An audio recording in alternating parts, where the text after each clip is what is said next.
안녕하세요. 사혈과 건강 그리고 미용의 뉴앙비입니다. 네, 우리는 보통 잘 먹고 설사나 변비가 없으면 장 기능이 좋은 것으로 알고 있습니다. 여기에 한 가지 빠진 것이 있죠. 많이 먹는 것과 장이 영양분을 흡수하는 것은 별개의 문제라는 것입니다. 음식을 필요 이상 많이 먹는 사람은 장의 영양분 흡수 기능이 약한 사람이고 장 속에 미생물의 숫자가 적은 사람이라고 볼 수 있다는 것입니다. 소화가 잘 된다는 것은 윗속의 모든 음식물들이 위산과 섞여 연동운동을 하면서 소장으로 빨리 밀어내줘야 소화가 원활하다 할 것입니다. 네, 인체의 구조상 스트레스를 잘 받게 되면 자신도 모르는 사이에 배와 허리에 힘이 들어가는데 장시간 배에 힘을 주고 있으면 배의 근육이 수축되어 혈관이 좁아지기에 어혈이 생겼을 때 좁아진 혈관에서부터 먼저 쌓여 온도 저하가 위장의 혈관을 수축시켜 위장의 연동 운동이 떨어지면 소화불량이 되는 것이죠. 네, 소화불량인 사람은 자주 체하게 되고 나중에는 위경련을 일으키는 원인이 되기도 합니다. 설사 변비는 음식물이 장을 통과하는 시간의 차이로 시간이 길면 변비로 나타나고 너무 빠르면 설사로 나타납니다. 네, 설사는 어혈로 3번 뿌리혈 위치 모세혈관이 막혀 혈액순환 장애로 체온이 낮고 요산 수치가 높고 염분 농도는 낮은 상태이기에 강산성을 배설하는 미생물이 장 속에 들어와서 세력을 키우고 그 배설물의 양이 늘어갈 경우 장에서 거부하게 되어 연동운동을 빨리하여 음식물을 통과하기에 수분이 흡수되지 않고 변이 묽게 나오는 증세라 하겠습니다. 네, 사혈을 하여 어혈로 막힌 혈관을 열어주어 환경을 바꿔준다면 떨어졌던 체온이 오르고 요산 수치는 낮아지고 산소 함유량은 높아지며 섭취한 염분이 0.9%의 농도를 유지한다면 침입한 병원균은 그 새가 약해질 것이고 유산균 등의 새는 그만큼 강해지기에 치유가 된다는 것입니다.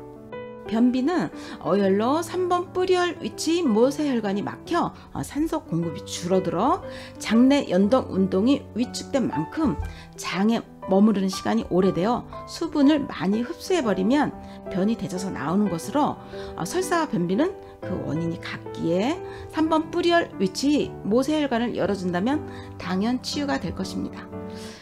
이것은 모두 장이 부드럽고 유연하지 못하고 경직되어 있기 때문에 그런 현상들은 피 흐름이 좌우한다 하겠습니다. 그러므로 두 경우 모두 어혈을 빼주면 피가 잘 돌게 되므로 치료가 되는 것입니다. 아랫배가 냉한 사람치고 건강한 사람은 없습니다. 네, 아랫배가 냉하면 소장 속의 미생물 숫자를 적어지게 하고 영양분이 흡수 능력을 떨어뜨립니다. 장 기능이 떨어지면 설사나 변비에 얼굴에 기미가 끼는데 장은 분명 뱃속에 있지만 외부의 3번 뿌리혈을 사혈해주면 장 기능이 회복되면 당연할 것입니다. 네, 혈관을 막고 있는 어혈을 뽑아주면 혈관이 열리고 혈관이 열리니 피가 돌고 피가 도니 온도가 올라가 장 속의 미생물이 많아지고 외부의 온도 상승은 장의 온도까지 높여 장에 분포된 혈관이 확장되어 피 흐름이 좋아지는 것입니다. 설사, 변비, 사혈점은 나타나는 증세는 다르지만 아랫배가 냉한 같은 원인이기에 주혈점은 3번 뿌리혈이며 2번 위장혈, 3번 뿌리혈, 6번 고혈압혈을 사혈하면 치료는 당연하며 재발하는 일 또한 없을 것입니다. 소화불량의 경우에는 2번 위장혈, 30번 급체혈을 사혈하여 어혈을 빼준다면 치료될 것입니다.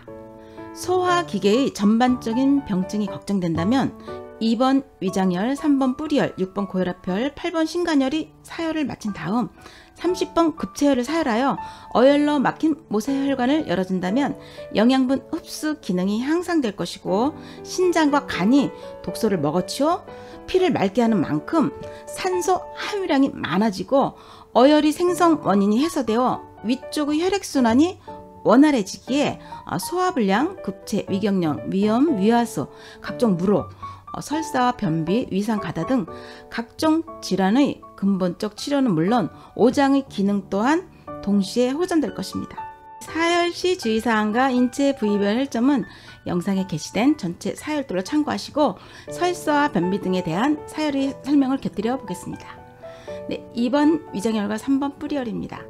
명치인 급소와 배꼽을 기점으로 한 중간 지점인 2번 위장혈 위치와 배꼽과 치저고를 기점으로 배꼽 쪽에서 60% 아래 지점인 3번 뿌리혈 위치를 과산화 수소수로 살균 소독한 후 바세린을 바르고 부항컵이 압은 80% 정도 걸고 좌우로 틀며 건부항을 2, 3회 뜹니다.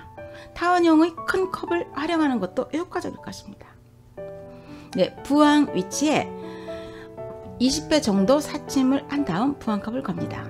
어혈이 잘 나오지 않기 때문에 꾸준한 노력이 필요한 사혈점으로 전후 좌우로 밀고 당기고 틀며 어혈과 생혈을 섞어 빼는 개념으로 사혈하며 어혈이 안 나오면 부항컵이 압을 40% 정도로 약하게 하고 어혈이 나오는 것을 보면서 조절합니다.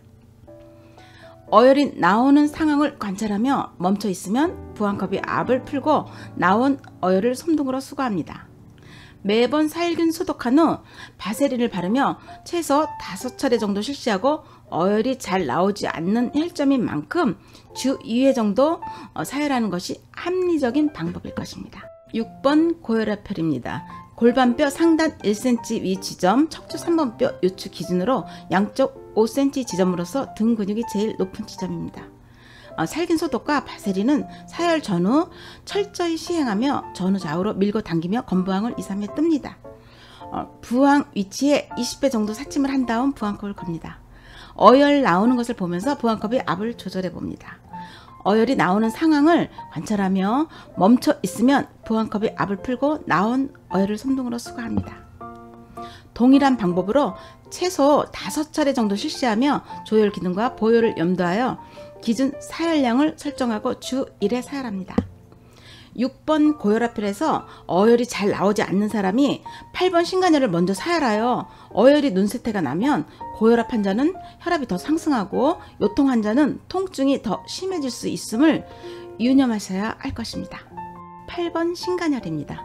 7번 견비통혈과 6번 고혈압혈을 이은 선상에 7번 혈에서 아래로 60% 지점으로 등 근육이 제일 높은 등줄기 위치입니다. 비교적 어혈이 잘 나오는 부위로 생혈 손실을 주의하며 건부항으로 사혈 위치가 구분되면 20회 정도 사침을 한 다음 부항컵을 겁니다. 어혈이 나오는 상황을 관찰하며 멈춰 있으면 부항컵의 압을 풀고 나온 어혈을 솜둥으로 수거합니다.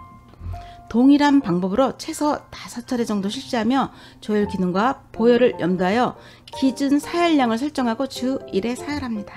30번 급체혈입니다. 양쪽 견갑골이 중앙에서 5cm 하단 지점으로 손으로 눌러보았을 때 압통이 심하게 느껴지는 지점입니다. 몸 뒤에서 오장육부로 흘러 들어가는 혈관의 중심 혈자리로 위장으로 들어가는 혈을 열어주는 혈이기 때문에 위장혈이 보조 혈자리입니다. 건부항으로 사혈 위치가 구분되면 20회 정도 사침을 한 다음 부항컵을 겁니다. 어혈이 나오는 상황을 관찰하며 멈춰 있으면 부항컵이 압을 풀고 나온 어혈을 솜둥으로 수거합니다. 동일한 방법으로 최소 5차례 정도 실시하며 조혈 기능과 보혈을 염두하여 기준 사혈량을 설정하고 주 1회 사혈합니다. 피가 맑으면 만병이 물러간다는 간단한 이치와 자신의 건강은 자신이 지키자라는 문구를 마음에 담아두시고 인체는 어떠한 질병에 걸려도 여건만 갖춰주면 스스로 보건 재생할 수 있는 능력을 다 가지고 있습니다. 의술은 신비한 것도 어려운 것도 아닙니다. 다만 생명의 원리를 모르니 신비한 것처럼 포장이 되어 있을 뿐입니다.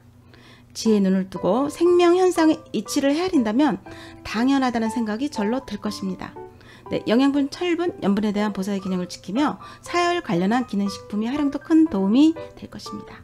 문의사항이나 듣고 싶은 주제가 있으시면 삼지에 이메일로 신청해 주시고 작은 병을 키우는 일은 순식간입니다. 자신의 몸에 쌓인 쓰레기는 자신만이 치울 수 있을 것입니다. 감사합니다.